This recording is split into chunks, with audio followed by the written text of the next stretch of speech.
Fala, meus amigos, estamos começando aqui um vídeo especial para o final de semana e hoje a gente vai falar sobre essa questão de que política, religião e futebol não se discute. É verdade isso? Faz sentido? Né? Tem nexo falar isso?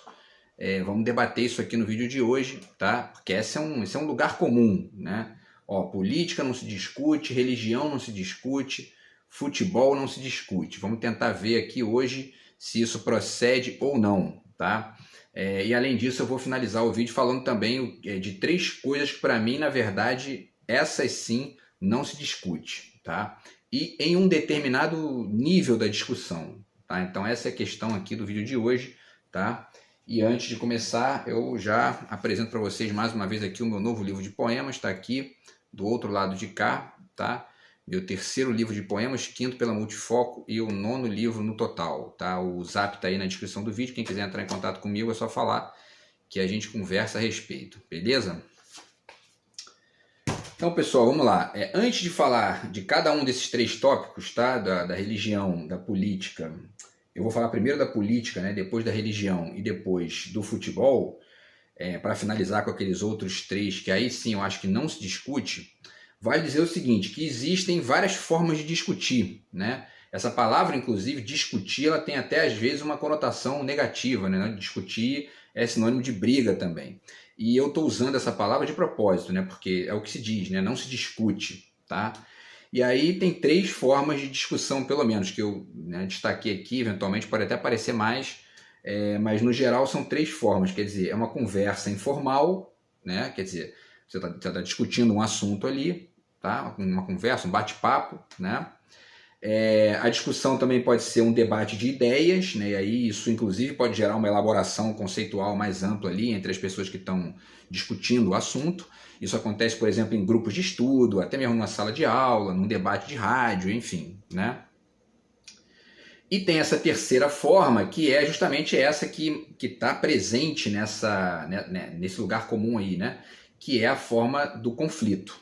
Né? Então é muito por isso que se diz, ó, religião não se discute, política não se discute e futebol não se discute. Mas por que exatamente? As pessoas que dizem isso, elas estão geralmente centrando esse lugar comum, essa ideia fixa aí que se tem sobre isso, na ideia de que discussão é sinônimo necessariamente de conflito, né, de briga. E não precisa ser assim e muitas vezes não é. Né? Eu já participei de milhares de conversas sobre futebol que não acabaram em briga. Raríssimas vezes acaba em briga se você está conversando com pessoas minimamente civilizadas. Né?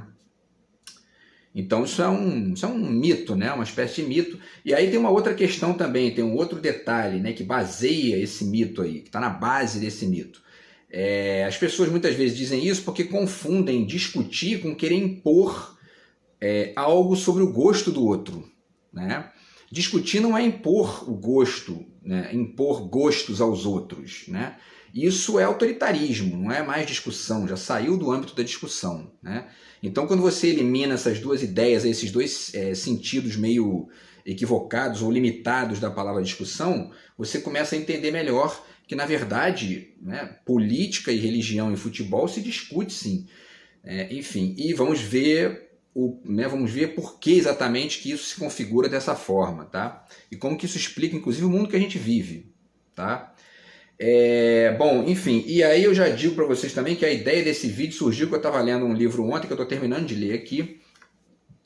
Eu não vou nem mostrar aqui o livro qual é, mas que eu fiquei incomodado um pouquinho ali com uma certa descrição que a autora fez sobre um poema do Manuel de Barros, no qual tinha ali uma questão ligada ao humor, né?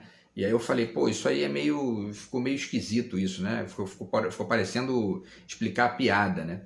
E aí no final eu vou voltar a esse assunto aqui também para poder desenhar um pouco o que eu acho sobre isso, tá? Então, pessoal, vamos lá, vamos começar falando da política, tá? Na verdade, não faz o menor sentido dizer que política não se discute, porque a política nasceu como discussão, né? Eu sempre cito esse livro aqui do Jean-Pierre Vernant, As Origens do Pensamento Grego, né? Dentre outras coisas, ele explica, né, que em um certo momento ali na Grécia, alguns lugares ficaram sem reino, né? sem príncipe, lá sem rei, né? Sem imperador e tal. E aí foi nesse momento que começou a se configurar ali um certo nascimento de um pensamento que pode se chamar de filosófico e político. Quer dizer, as pessoas tomando partido das situações, né? Elaborando ideias sobre as coisas para além daquela influência vertical que os reis tinham naquela época, né? Porque os reis eles não eram apenas pessoas humanas, né? Considerados pessoas humanas que estavam ali mandando nos outros. Não, eles eram tidos como enviados divinos, né? Ou seja, pessoas inquestionáveis, né? Não havia discussão. O cara falou, tá falado, né?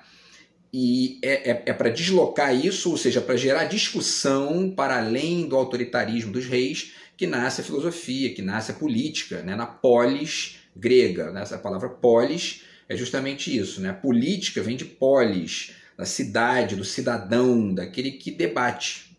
Né? É o lugar de debate, é o espaço público, né?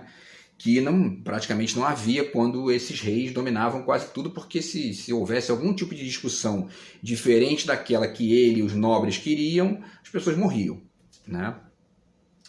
Enfim, pessoal, e aí, para além disso, vale dizer que a filosofia ela vai se desenvolvendo, você tem lá os pré-socráticos e tal, né? Existem textos aí, os fragmentos todos estão traduzidos, mas a filosofia ganha de fato ali um peso maior com o Sócrates e o Platão, né? E o Platão ele escreveu vários tipos de texto, dentre eles o que ficou famoso, que foram os diálogos platônicos, né? Eu estou aqui, trago 3 para vocês aqui, na verdade 4, porque esse aqui tem 2, né? Esse aqui é o diálogo dele sobre a inspiração poética, é o Ion, tá? E tem um outro aqui embaixo que é o Hípias Menor, que é o sobre a mentira, esse eu não li ainda, mas enfim, é um diálogo também, tá? Do Platão. Ele fazia isso, ele criava diálogos entre o Sócrates. O Sócrates era um personagem e havia um outro ali que era uma figura qualquer da Grécia, um sofista, enfim, um transeunte qualquer, e eles iam debatendo, né? Esse era o método da filosofia do Platão. Tá? A gente pode fazer mais vídeos sobre isso aqui, detalhando, mas no que diz respeito ao que a gente está falando hoje é exatamente isso. Tá aqui o Menon, tá? Que também é um diálogo do Platão, certo? E o Sofista, né? O Sofista, que também é um dos diálogos do Platão, tá? Então essa forma do diálogo, ela é uma das formas primordiais ali da filosofia. Então, e ela é a configuração daquilo que se entende como política de maneira mais ampla, que é a participação das pessoas nas questões da sociedade. Fundamentalmente isso, né? Então dizer que política não se discute é matar, inclusive, a sua própria participação social como cidadão, né? E isso simplesmente hoje não faz o menor sentido, né? A pessoa dizer, eu não debato política, eu não discuto política, né? Se você ficar do lado dela, né, um dia que seja, daqui a pouco você vê ela comentando, opinando alguma coisa, e ó, isso aqui tá caro no mercado, e esse cara da televisão falou uma bobagem, não concordo com ele não, entendeu? E ó, pô, você foi aonde? Nesse show aí, pô, eu não gosto muito dessa banda aí não. Isso é política, né? É dar a sua opinião, é se colocar ali, escolher posições, e enfim, e aí de maneira mais ampla, né, é você entender que isso tem conexão com a forma como a gente se conecta, né, com os políticos que estão governando o país, a cidade, o estado e etc, né? Porque aí uma das formas de política modernas é a forma da representação parlamentar, da representação no executivo, etc. E isso aí conectado com todas as causas e consequências que estão ligadas a isso aí. Quer dizer, você bota um político X, o preço da comida que você compra no mercado aumenta, porque ele tomou ali certas medidas A, B ou C. Você bota o político Y, o preço da comida diminui. Então isso influencia na sua vida, quer você queira, quer você não queira. Não tem saída. Você atravessou a rua, você está fazendo política calado. Porque quem bota o asfalto ali, que você vai tropeçar ou não, se tiver um buraco, é o político, né? É a política que faz isso. Então não dá para ficar nessa posição meio tosca, ingênua, que é dessas pessoas que dizem, eu não gosto de política, política não interessa, né? Isso afeta ele queira, quer ele não queira, né? Eu já fiz vídeo sobre isso aqui, falando a esse respeito, né? Então, enfim, e aí isso tem a ver com, né, com todo o desenvolvimento da filosofia, tá? Tá aqui o contrato social do Jean-Jacques Rousseau, porque a vida em sociedade é um certo contrato no qual está ali implícito que a gente tem que debater ideias, discutir questões, né? O debate de ideias ele é fundamental, né? Isso acontece em todos os níveis, né? Não só no nível da parlamentar ou da ligação com os políticos de Estado, mas na vida cotidiana, né? Você estabelece ali certas regras para o teu convívio num determinado ambiente. Isso você está fazendo política também, né? Enfim, política ganhou um sentido ruim porque, enfim, a direita brasileira usa a palavra política de maneira quase que sistemática para poder xingar, ofender, né, certas atitudes que são tomadas de posição que são contrárias às perspectivas dela, que elas classificam de maneira marota como técnica. Não, isso aqui é técnico, isso aqui é político. Isso é uma ingenuidade. O Luiz Moro já falou essa bobagem recentemente. Isso não faz o menor sentido. Menor sentido. Você começa a esmiuçar o negócio, você vê que tem uma escolha, tem um viés ali sempre, né, enfim, escolhido e acolhido por certo grupo e, enfim, que outro grupo discorda. Então, assim, não existe. Política está em tudo, né, na vida social, né? E aí também cito aqui o Maquiavel, né, do Príncipe, que é isso, quando o Maquiavel ensina aqui essas questões enfim, de discurso, de convencimento, etc., ele está dizendo, é isso aí, tem que discutir, meu irmão, tem que debater, né? Senão tu não consegue convencer e ao mesmo tempo, enfim, né? Ou convencer ou ser convencido, né? Então, a política é isso aí. E finalizo aqui com mais 2 livros dessa discussão do que é a política, de que se discute política, tá? Com a crítica da razão pura do Kant, porque o pensamento crítico é isso, né? É você, inclusive, discutir internamente na sua cabeça, pois isso é bom ou não é, né? Compro ali ou compro lá, escolho esse cara aqui ou aquele cara lá, você está discutindo, né? Você está fazendo as ideias discutirem na sua cabeça, né? Então, isso aí, política se discute até mesmo sozinho, né? E, para finalizar, também deixo aqui a microfísica do poder do Kant, do Foucault, né? Que é exatamente isso também, né? Quer dizer, o espaço público como um espaço de disputa de poder ali, disputa de narrativas, ao mesmo tempo de versões, debates, etc. Tá? Então, política não se discute sim. Né? E mesmo aqueles que dizem que não discutem política estão discutindo o tempo todo, é só olhar bem, né? Tá, pessoal? Então, acho que é isso, certo? Finalizei aqui. Agora vamos para a religião, né? A religião é o seguinte, religião se discute ou não? É a velha história que eu falei no início do vídeo, né? No nível do gosto, né, é preciso ter muita cautela, né? Se a pessoa tem ali um vínculo de sentimento com a religião, um vínculo afetivo, e se isso gera para ela, enfim, benefícios emocionais, né? É difícil, é complicado você meter o bedelho numa coisa ali que está fazendo bem para a pessoa, você pode gerar um conflito, né? Uma discussão no sentido da briga, né? Porque a religião tem esse aspecto do consolo, né? Ela gera consolo para as pessoas e tal. A questão é que a religião não se limita a isso. A religião acaba entrando nos jogos de poder e querendo espaço na sociedade para poder mandar nos outros. A Idade Média foi assim, a gente viveu a Idade Média, né? Tá aqui, ó.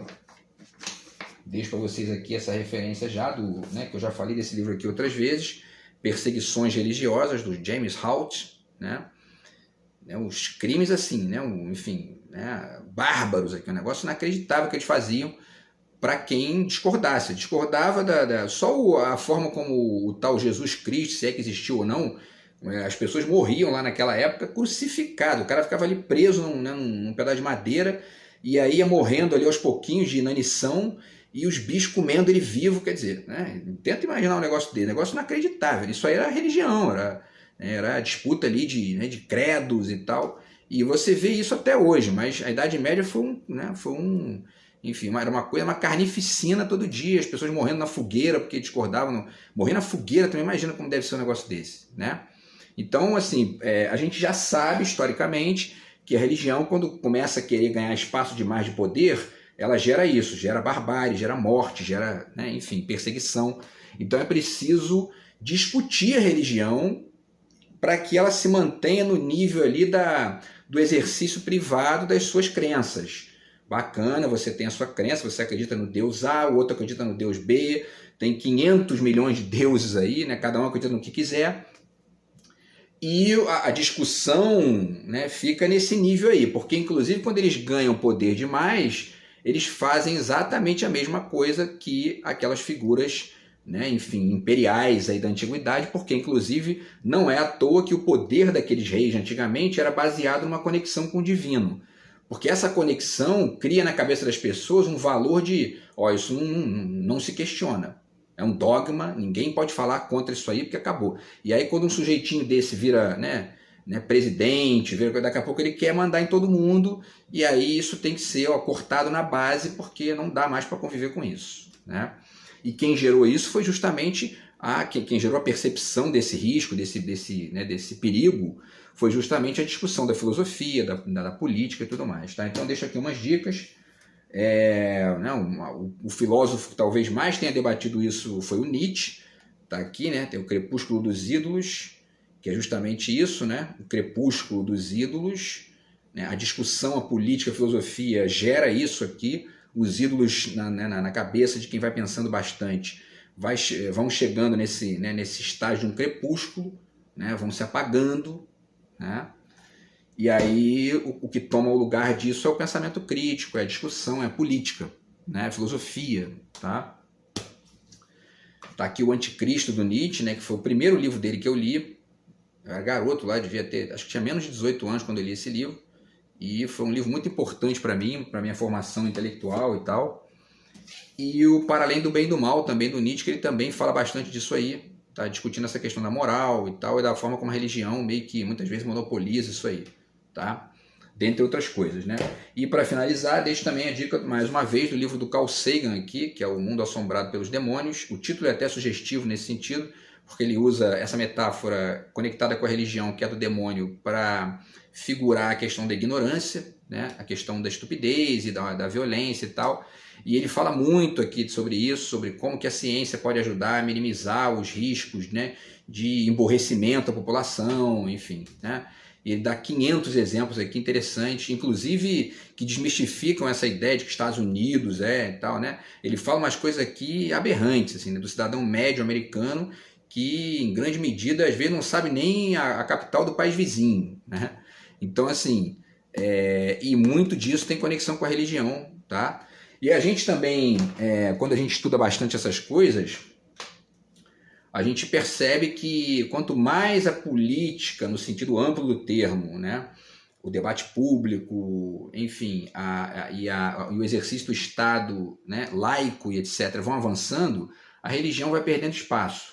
Na Europa, você vai estudando ali, você tem os lugares com mais ateísmo no mundo, né? Tem países, a República Tcheca, pelo que eu li, tem mais de 70% de ateus, né? Você vai na França, tem 30%, Dinamarca tem muito também. Todos ali você tem, salvo talvez ali Portugal, a Romênia, a Islândia, que são países que têm ainda uma maioria de cristãos, mas é um exercício da religião que não é um exercício fanático, né? É um exercício que distingue muito bem o papel do Estado, da política e o papel da religião ali como um exercício privado enfim, do que você quiser, né? E aí, para finalizar, pessoal, deixo aqui também essa dica, que é um livro que foi escrito pelo Jostein Gaarder, né? Tá? Eu vi uma entrevista dele no Joe, uma vez que ele fala o nome dele em norueguês, que na verdade é Jostein Gaarder, né? E aí, enfim, é o cara que escreveu O Mundo de Sofia, que é um livro que eu já li também, que é bem interessante. Tá? E ele escreveu esse livro aqui junto com Henry Notecker e Victor Hellern, O Livro das Religiões, que é bem interessante. Tá? Ele faz aqui, enfim, lista várias características de várias religiões, é bem legal nesse sentido aí. Tá? Então, pessoal, religião se discute, claro que se discute, né? Deixo também aqui a dica do Sétimo Selo, né, do Bergman, que é o filmaço, e A Fonte da Donzela, que também é um filmaço do Bergman. Nos dois ele figura ali, ele constrói uma história ambientada na Idade Média, e você percebe ali uma série de questões ligadas a isso aqui, tá? Especialmente no Sétimo Selo, né? Então, política se discute? Claro. Religião se discute? Claro, com certeza, lógico que se discute, né? E o futebol, né? O futebol se discute pra caramba. Todo dia as pessoas discutem futebol, debatem futebol, falam sobre isso, mas isso tem uma certa, né, também existe um certo preconceito, especialmente de quem é da parte intelectual, né? Da pesquisa acadêmica, enfim, da própria filosofia e tal, contra isso. O futebol é um tema menor, então é uma coisa de massa, é o ópio do povo e tal. E isso é uma ingenuidade, isso é bobagem pensar assim, né? Agora, existe essa ingenuidade no cotidiano também. As pessoas discutem futebol o tempo todo e ficam dizendo, futebol não se discute, porque estão com aquela confusão que eu ponderei com vocês no início do vídeo. Quer dizer, estão pensando que, na verdade, discutir o futebol significa tentar impor o gosto ao outro, né? Você tem que mudar, tu é Vasco, tem que mudar, tem que virar Flamengo, irmão. E não é isso, a discussão não precisa ser isso, né? Mas voltando àquela questão do preconceito que existe na academia, na universidade, na filosofia, o Wisnik fala isso nesse livro sensacional dele aqui, que é o Veneno Remédio, tá? O Futebol e o Brasil, que é um livro genial sobre isso. Se você terminar de ler esse livro aqui, e você tiver essa ideia, né? Se você for começar a ler esse livro tendo essa ideia, não, porque futebol não se discute, você acaba de ler o livro, você mudou completamente de ideia. Porque o que mais ele faz aqui é apresentar temáticas extremamente variadas, diferenciadas, que estão ali no entorno do futebol e que permitem pensar o Brasil, pensar o comportamento humano, pensar as relações sociais, pensar a própria discussão teórica da academia, etc, etc, etc. Tá? Então olha o que ele fala aqui no início do livro, né? Vamos ver aqui, na página 11. Tá? Ele diz: o leitor a quem se dirige este livro não é evidente. Em geral, quem vive o futebol não está interessado em ler sobre ele mais do que a notícia de jornal ou revista, e quem se dedica a ler livros e especulações poucas vezes conhece o futebol por dentro. Pierre Bourdieu observa, por exemplo, que a sociologia esportiva é desdenhada pelos sociólogos e menosprezada pelos envolvidos com o esporte. A observação pode valer também para ensaios como este, ele está falando do livro, né? Embora ele não seja do gênero sociológico. Ele continua e tal. No limite, a onipresença do jogo da bola soa abusiva e irrelevante para quem acompanha a discussão cultural, como se fosse uma coisa massificada, está em todo lugar, então para que discutir, né? E aí ele finaliza dizendo, então isso gera uma dupla resistência. Viver o futebol dispensa pensá-lo, e em grande parte é essa dispensa que se procura nele. Quer dizer, né? Então, não vamos discutir futebol, não vamos debater futebol. E o futebol, na verdade, é uma arena, né, de simbologia brasileira violentissimamente no sentido positivo, né? Gigantesca, assim, com milhares de possibilidades de reflexão ali, né? A ascensão dos negros, né? A interferência dos governos, né? Uma certa conexão meio esquisita com a mídia, enfim, comportamento humano, como que isso interfere na maneira como as crianças vão ali se desenvolvendo, quer dizer, né? Assim, são incontáveis assuntos que o futebol tem, né? E aí continua dizendo que, né, o futebol é visto como um nó cego em que a cultura e a sociedade se expõem no seu ponto, ao mesmo tempo mais visível e invisível. E esse não deixa de ser o tema deste livro, que talvez possa interessar a quem esteja disposto a lê-lo, independentemente de conhecer o futebol ou de ser ou não intelectual, né? Então, futebol é muito mais do que um jogo, né, de bola, né? Enfim, é uma constelação simbólica inesgotável. Tá? E esse livro aqui é uma dica fantástica sobre isso. Então vocês já sabem que a conclusão óbvia do que eu estou falando é que evidentemente se discute futebol, né?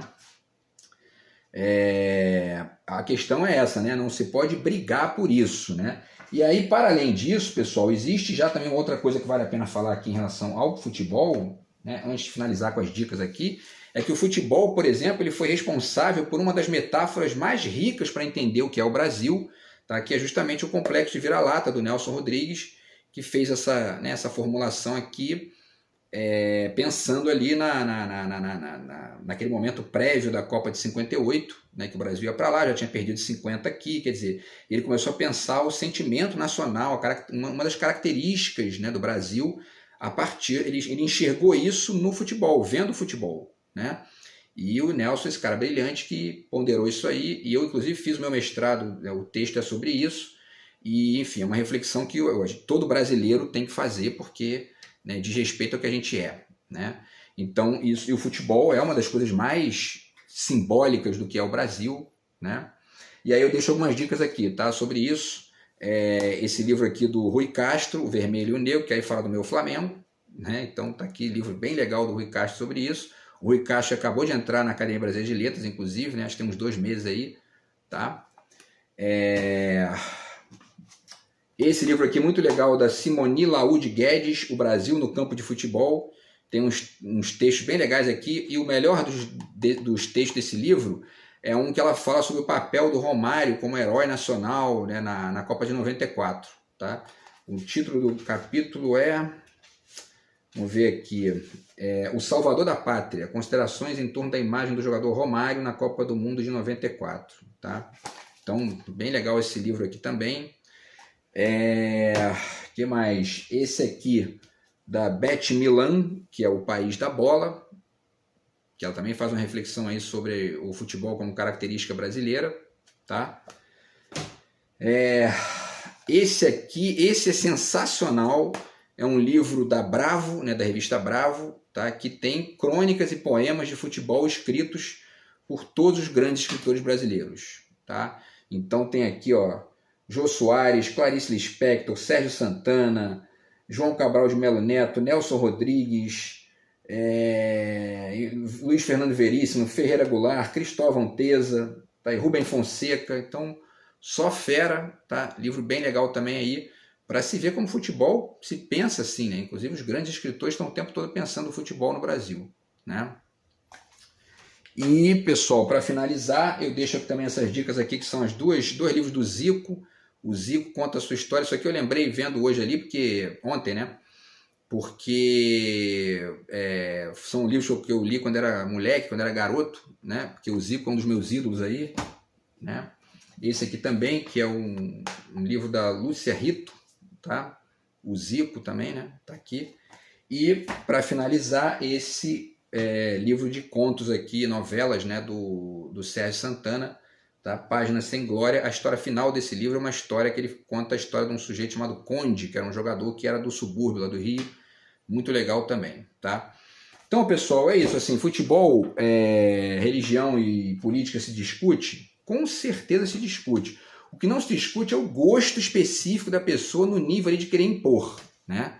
Mas até mesmo o gosto, se você for, né, debater com cautela, com respeito ao espaço do outro, dá para discutir, com certeza, dá para debater, dá para conversar sem o menor problema, né? Desde que você não invada ali o espaço do outro e queira ficar legislando sobre o gosto dos outros, porque aí é um problema. E aí é que entra a minha ponderação final aqui. O que não se discute para mim? Nesse nível, né, da discussão de querer ficar impondo, ou mesmo de ficar ali querendo dar opinião demais, né? O humor, eu acho que isso não tem muito a ver discutir humor, porque contar a piada é uma coisa que meio que mata a piada, né? Fica até meio... Explicar a piada, eu escrevi aqui, né? Explicar a piada cria uma atmosfera de destruição e de constrangimento, né? Que até meio que corta ali a grande sacada da piada, que é fazer a pessoa rir, né? Então eu acho que o humor não se discute muito. Por isso que isso me incomodou no livro da moça aqui que eu estava lendo. Nada contra o livro é muito bom, mas essa questão ali ficou pipocando na minha cabeça aqui nesse sentido, tá? Outra coisa que eu acho que não se discute é mágica, né? A mágica, você explicou o truque, você está matando ele, né? E aí não confundir mágico com charlatão, né? Que tá cheio de charlatão aí querendo enganar os outros, roubar dinheiro dos outros, fingindo que é, né, que é evidente e tal. Tô falando do mágico mesmo, aquele cara que tá ali fazendo truque para divertir os outros e tal. E aí eu acho que isso não se discute porque é meio empobrecedor também. E sexo. Sexo também não se discute, sexo se faz, né? Ficar discutindo sexo demais, você começa a virar, sabe o que? Um moralista, né? Começa a rotular os outros, né? Ou acaba sempre em ingenuidade. A não ser quando são questões públicas, né? De ordem pública. Aí eu deixo aqui para finalizar. Tem um texto aqui, por exemplo, do Carl Sagan, nesse livro aqui, muito interessante sobre o aborto, que é uma questão que está sendo discutida aí muito no Brasil atual, né? No mundo inteiro. Então essas questões você discute, né? Porque é como diz o Nelson Rodrigues, está aqui, ó, né? Para finalizar, está aqui o Nelson Rodrigues, as frases do Nelson, tá? O Nelson diz aqui na página 114, isso, né? Se cada um conhecesse a intimidade sexual dos outros, ninguém falaria com ninguém. Então, vamos discutir menos sexo e fazer mais, que é isso que é bacana, né? É assim que funciona bem a vida. Beleza, pessoal? Mas política, religião e futebol se discute muito. Isso ajuda o país a caminhar e a gente vai ficando mais inteligente com isso. Beleza? Então é isso. Ó, a gente se fala no próximo vídeo. Grande abraço. Tamo junto. Fui.